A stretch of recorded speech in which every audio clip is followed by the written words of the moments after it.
Your energy can either make you or break your business. Today, I will be talking about how I got scammed on my business while doing everything here in Dubai alone in the start of COVID. But the COVID didn't break me. What it broke me are the people that I have trusted that made me lose a huge amount of money. So today I will be talking with you about how I was able to handle in the span of 1 year losing my mom, having a landlord that taken all of our funds and flew away back on his country, and being betrayed by one of my closest friends for all of the apartments. Let's dive in. So, starting your business in Dubai is not hard in an aspect if you already have a business idea or if you already have people that you have known and a capital. It's not hard to form a business. Setting a business here would take like 24 hours to 48 hours. That's how fast it is. You can go in a company, get your visa, tell them your activity, and get your license in the span of 24 hours. The only downside are the people that you were trusting.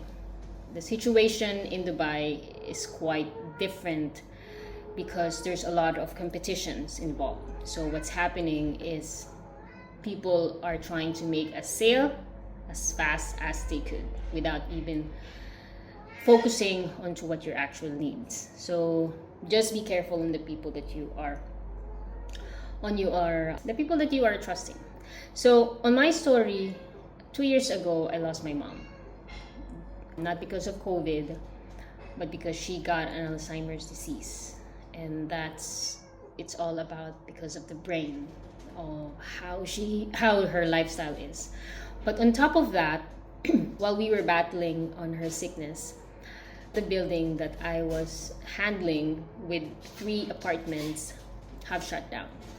So there was one night that I got to realize that there's already a post on our building for a vacancy note, like you need to get out from the building from this date. So there's already a notice to vacate. So the building is being subleased by one owner whom what he's doing is actually he's subleasing to another tenant, which is us. In Dubai, you either invest in small portion of apartments, or you get one building and then you can open your real estate and then you sublease it to a lot of people. So that's how it works. So this guy, somehow we were actually hustled because we're paying the rents on time to him. We got 3 apartments on his building. We were thinking, how come that we got a notice but the building is being paid on time? So what we did was we check who is the main owner of that building. That's the first thing that I have done. Check the main owner of the building and talk to them.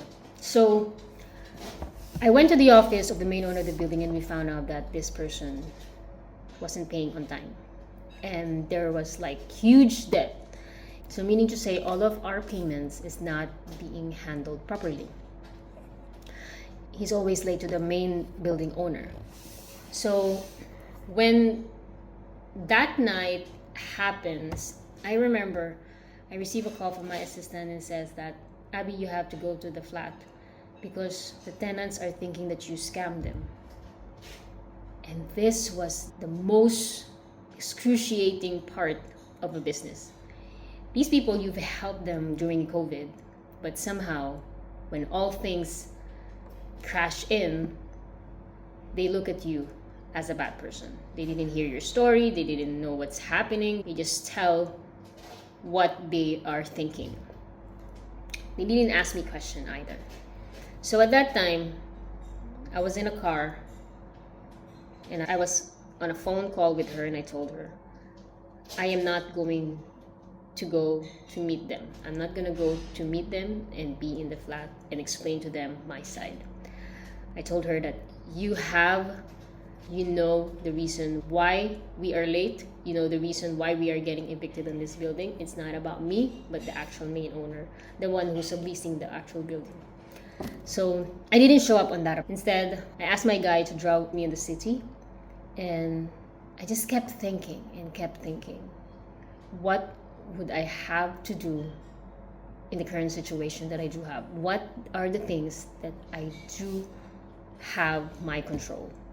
So when things go wrong, this how I process. I read on the book of the 7 Habits of Highly Effective People.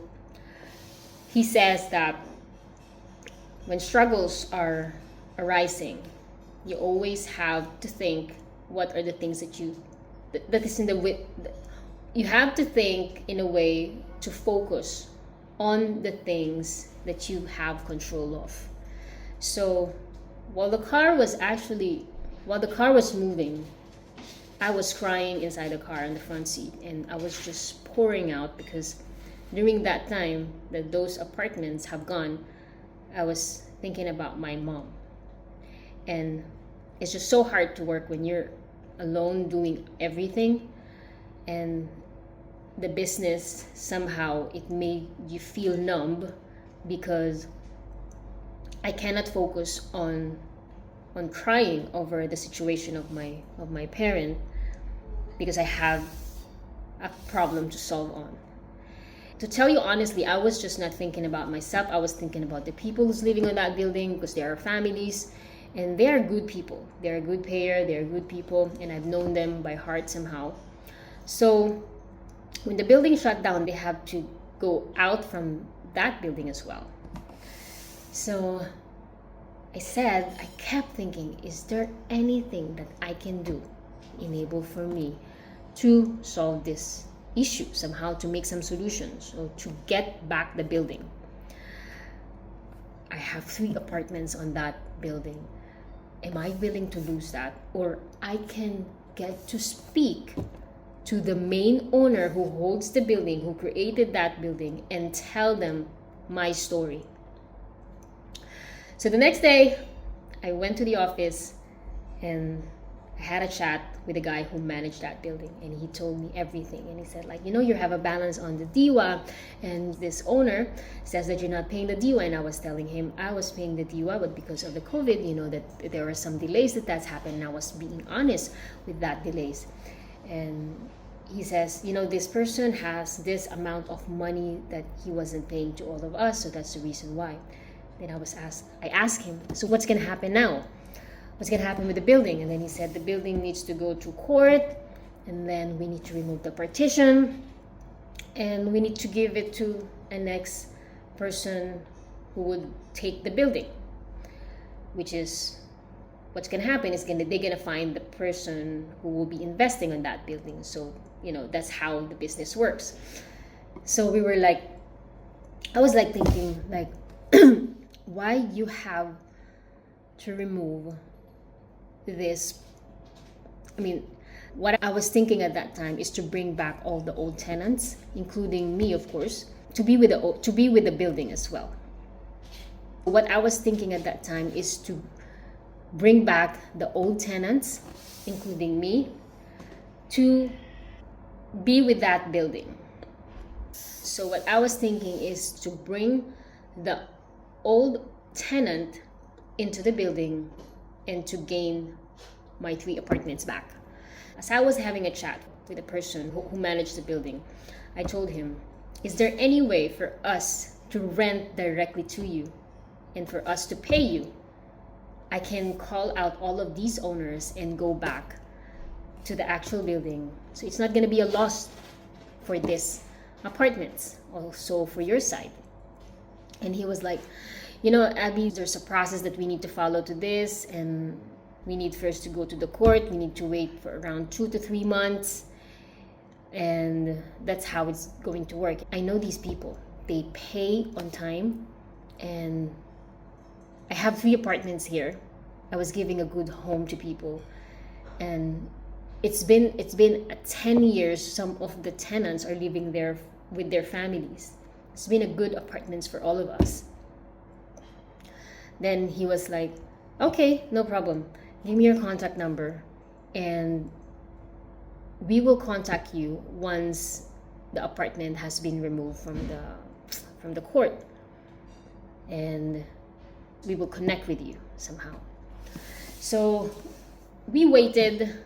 3 apartments have total loss. I connect to all my investors, people who have trusted me for this concept. I connected with them. I tell them my story. I was honest, telling them what happened. So after 3 months of waiting, it was so sad because every time that we pass by into this building, we see the building that is actually closed, and the notice was actually right in front of the door. And every time we passed by on that building, we had a feeling that this is not the end of it.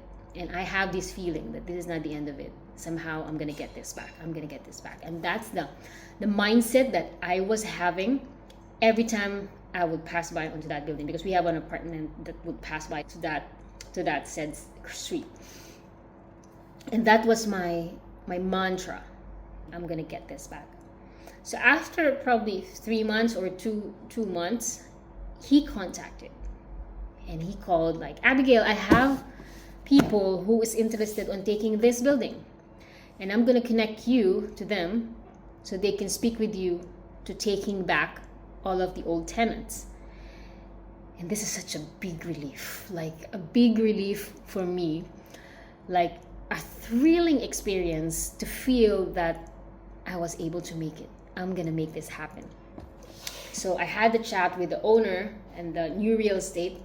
So they connect with me. We met in one restaurant in Dera, where I collected all of the owners, all of the previous owner. We had to sat down, we had a meeting so we can, listen to him, what's gonna be the rent, how it's gonna be the process, the deposit and commissions, the people who wanted to join in, the one in the family who wanted to get back to the apartment. So he released them. So it's like, how many apartments? Like 4 in first floor, like 4, maybe 16 or 24 apartments in one building. So he called that in and he was like, Lisa. So in this kind of concept, let me explain to you that this owner, they sublease on the building and then they give the flat monthly. So it's more manageable when it comes to finances.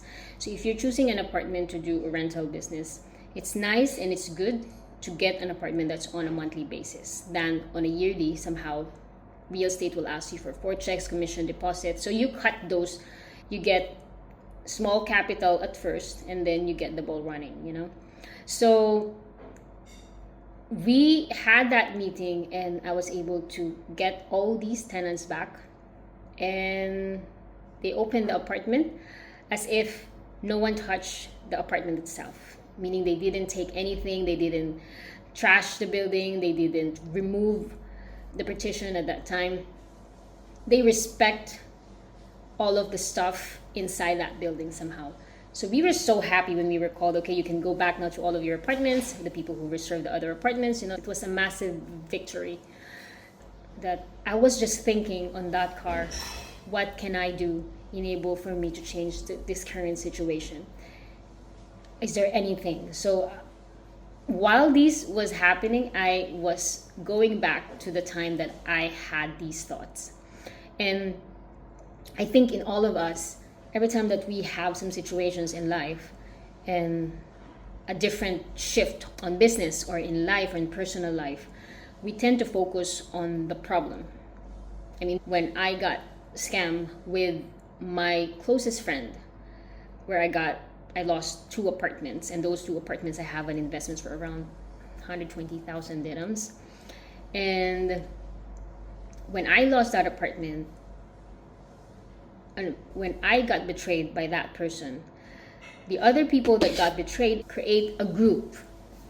And on those group, there were like 17 people, so because 17 of us who got scammed. And they were like thinking, what we're gonna do, we're gonna go to the police. And then they would just be talking about the nonsense of this person have done in the group. And I cannot stay on that energy. So I had to get out from that group. And I was just focusing on, this happened already. Is there anything that I can do for myself, for my side, for my investor, for my business? And somehow, by me not focusing on that losses, I was able to gain almost an equal or more than from the losses that I had from this person had caused me. So life can always kick us in a different situation unexpectedly, and it can leave us an indelible mark that would make us feel low, and can make us feel exhausted somehow, and could make us wonder and ask, why did this happen to us, you know? And for me, the first thing that I had thought when this person did this to me, I was just lying down on the sofa crying, and I was thinking, why did she did this, all of this? What's the cause? Why she lied to people? I was not thinking so much about the money, but the reality of her childhood made her do this. Somehow, by me not focusing onto the main problem, I was able to gain more experience, gain more knowledge, and it helps me to push to be more creative on turning trials into a profitable, turning trials into success. So this is somehow I always called the unfair advantage. So you always see what's unfair advantage on that current situation. Thank you so much, and I hope you're inspired by this story. It's actually not much, but these story have impacted me with so much things that I am doing right now.